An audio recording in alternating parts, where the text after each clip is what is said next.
का पैसा लाएगा तो आप जनरल एंट्री क्या बनाएंगे? फर्स्ट एंट्री, अगर कोई भी पार्टनर्स गुडविल और कैपिटल दोनों के पैसे लेकर आता है तो आपकी पहली एंट्री होती है cash account debit to C capital. C means नए वाले पार्टनर्स का नाम, और सी की कैपिटल आप उठाकर यहां रख देते हैं। देन उसके बाद लिखते हैं टू प्रीमियम ऑफ गुडविल, जितना पैसा वो गुडविल का लेकर आया होता है इस अमाउंट को उठाकर यहां रख देते हैं, और दोनों अमाउंटों को ऐड करने के बाद आप कैश के अंदर रख देते हैं। यानी कि पहली एंट्री जो होगी आपकी एक कंडीशन में वो तब होगी जब गुडविल और कैपिटल का पैसा वो दोनों लेकर आएगा। हो सकता है वो पार्टनर्स केवल किस चीज का पैसा लाए, प्रीमियम और गुडविल का।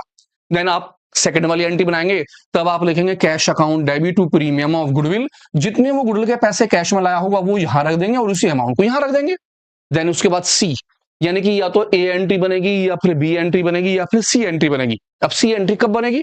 अगर कोई भी नया पार्टनर्स केवल कैपिटल के पैसे लेकर आता है। अगर वो कैपिटल का पैसा लाएगा तो आप एंट्री बनाएंगे cash account debit to C capital, जितने भी वो कैपिटल के पैसे लाया होगा आप उठा के यहां रख देंगे और उसी अमाउंट को यहां रख देंगे। इसका मतलब ये हुआ कि पहली एंट्री में ए, बी और सी, इन तीनों में से एक एंट्री फिक्स बननी है। 3 नंबर का क्वेश्चन होने पर आपका 1 नंबर खरा है अगर आप एंट्री याद कर लेती हैं। अगर आप पहली वाली एंट्री याद करते हैं तो दूसरी और तीसरी एंट्री इसी के अंदर है। अगर वो गुडविल का पैसा लाएगा तो आप कैपिटल का पैसा हटा दीजिए, एंट्री बन गई cash account debit to premium of goodwill. अगर वो कैपिटल का पैसा लेकर आता है तो आपकी एंट्री बन जाती है cash account debit to C capital. Then इसके बाद फौरन पुराने वाले पार्टनर जो है, जो नया पार्टनर्स गुडविल लाएगा उसे डिवाइड कर लेंगे आपस में। उस कंडीशन के अंदर एंट्री क्या बनेगी?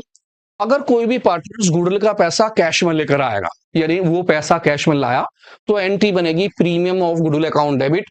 जो गुडविल के पैसे थे आप यहां रख लेंगे और उसे दोनों में डिवाइड कर देंगे, टू ए पार्टनर्स और टू बी कैपिटल। किस रेशो में? जो उनका सैक्रिफाइसिंग रेशो होगा, इन दोनों में आप इसे क्या कर देंगे, डिवाइड। फॉर एग्जाम्पल 20,000 रुपए की गुडविल थी और सैक्रिफाइसिंग रेशो इक्वल का है, तो आप यहां लिखेंगे गुडविल के 20,000 रुपए और 20,000 का आधा 10,000 और 10,000 दोनों में डिवाइड कर लेंगे। अगर वो पैसा सपोज कीजिए गुडविल का नहीं लेकर आता कैश में, तो आप एंट्री बनाएंगे सी कैपिटल अकाउंट डेबिट। किस चीज की अमाउंट? जो उनकी गुडविल की अमाउंट होगी उस अमाउंट को सी कैपिटल के नाम से लिखा जाएगा। अब सी कैपिटल के नाम से हम क्यों लिखेंगे? क्योंकि आपने 11th क्लास में पढ़ा, अगर कोई भी आदमी किसी चीज को नहीं लाता है तो हम उसे उधार बोलते हैं, और उधार की कंडीशन में उस आदमी के नाम से लिखा जाता था। जैसे अगर कोई आदमी कोई चीज परचेज करता है तो आप लिखते थे या तो कैश या उस पार्टनर्स का नाम। अगर पार्टनर्स का नाम है तो वो चीज उधार हो गई। तो यहां पर अगर वो गुडविल का पैसा नकद में लाएगा तो आप लिखेंगे प्रीमियम ऑफ गुडविल।